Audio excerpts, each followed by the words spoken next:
नमस्कार दोस्तों, आपका स्वागत है हमारे चैनल पर जहां हम आपको बॉलीवुड की सुनहरी यादों की सैर पर लेकर चलते हैं। आज हम बात करने जा रहे हैं एक ऐसी जोड़ी के बारे में जिन्होंने हिंदी सिनेमा को न सिर्फ अनगिनत यादगार फिल्में दी बल्कि अपने रिश्ते से भी लोगों के दिलों को छू लिया। जी हाँ, हम बात कर रहे हैं शोमैन राज कपूर और उनकी म्यूज, उनकी दोस्त नरगिस की। इन दोनों का रिश्ता जितना गहरा था उतना ही पेचीदा भी था। तो चलिए आज हम आपको सुनाते हैं उनकी कहानी जो प्यार, दोस्ती और समर्पण से भरी हुई थी।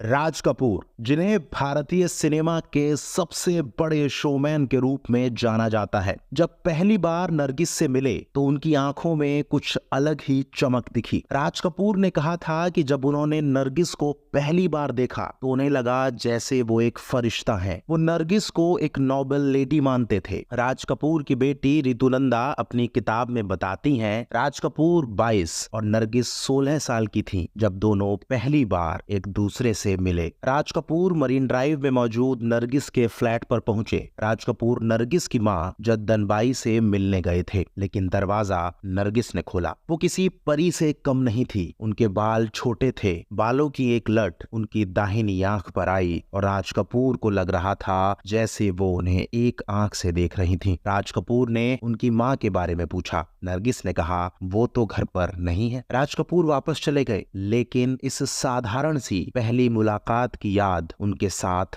हमेशा रही। राज कपूर ने बॉबी फिल्म में ऋषि कपूर और डिम्पल कपाड़िया की पहली मुलाकात के सीन में अपनी इसी याद को रिक्रिएट किया था। नरगिस से हुई इस मुलाकात के वक्त राज कपूर अपनी फिल्म आग बना रहे थे और उन्हें अपने किरदार के लिए नरगिस से बेहतर कोई और नहीं लगा। नरगिस की मासूमियत और उनकी आंखों में झलकता साहस दोनों ही राज कपूर के दिल में बस गए। यही कारण था कि उन्होंने नरगिस को अपनी फिल्मों का हिस्सा बनाने का फैसला किया। आग से लेकर बरसात, आवारा और श्री 420 तक इन दोनों ने हिंदी सिनेमा को एक से बढ़कर एक कल्ट फिल्में दी। उनकी जोड़ी न सिर्फ स्क्रीन पर बल्कि पर्दे के पीछे भी चर्चा में रहती थी। राज कपूर अक्सर नरगिस से कहा करते थे कि कृष्णा मेरी पत्नी है, मेरे बच्चों की माँ है, मैं चाहता हूँ कि तुम मेरी फिल्मों की माँ बन जाओ। ये उनके रिश्ते की गहराई और नरगिस के लिए उनके समर्पण को दर्शाता है। नरगिस की अदायगी, उनके चलने का ढंग, उनकी आंखों की गहराई, ये सब कुछ राज कपूर की फिल्मों में जादू बिखेरता था। शायद यही कारण था कि फिल्म बरसात का राज कपूर नरगिस का बेहतरीन पोज राज कपूर की प्रोडक्शन कंपनी आरके फिल्म्स का लोगो बना।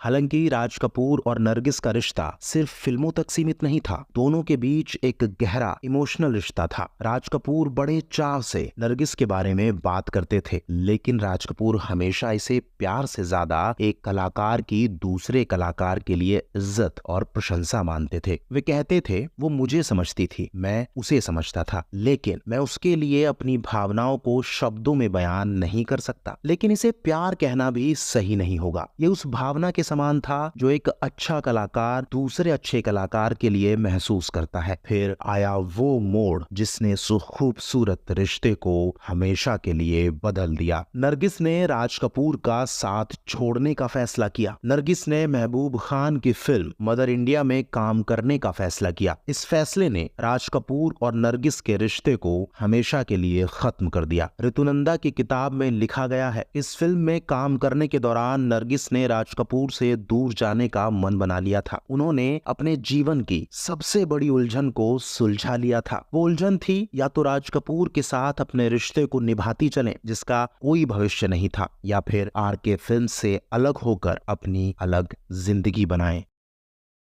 मदर इंडिया के बाद नरगिस ने फिल्मों से दूरी बना ली और राज कपूर के साथ उनका रिश्ता भी खत्म हो गया। दोनों ने कभी साथ में काम नहीं किया। ये एक ऐसा रिश्ता था जो फिल्मी दुनिया और निजी जीवन के उतार चढ़ाव से भरा हुआ था, लेकिन दोनों की जोड़ी ने सिनेमा को कुछ अनमोल पल दिए। 1981 में नरगिस 51 साल की उम्र में इस दुनिया से चली गईं और 7 साल बाद 1988 में राज कपूर ने भी दुनिया को अलविदा कह दिया। इन दोनों की कहानियां और उनका योगदान सिनेमा के इतिहास में हमेशा के लिए अमर रहेगा। तो दोस्तों, ये थी राज कपूर और नरगिस की कहानी। एक ऐसी जोड़ी जो फिल्मी पर्दे पर अमर हो गई लेकिन असल जिंदगी में अधूरी रह गई। उनके काम और उनकी दोस्ती को आज भी याद किया जाता है। उम्मीद है आपको हमारी ये वीडियो पसंद आई होगी। अगर हाँ, तो इस वीडियो को शेयर जरूर करें और हमारे चैनल को सब्सक्राइब भी करें ताकि आप और भी ऐसी दिलचस्प कहानियां सुनते रहें। थैंक यू, और हम फिर मिलेंगे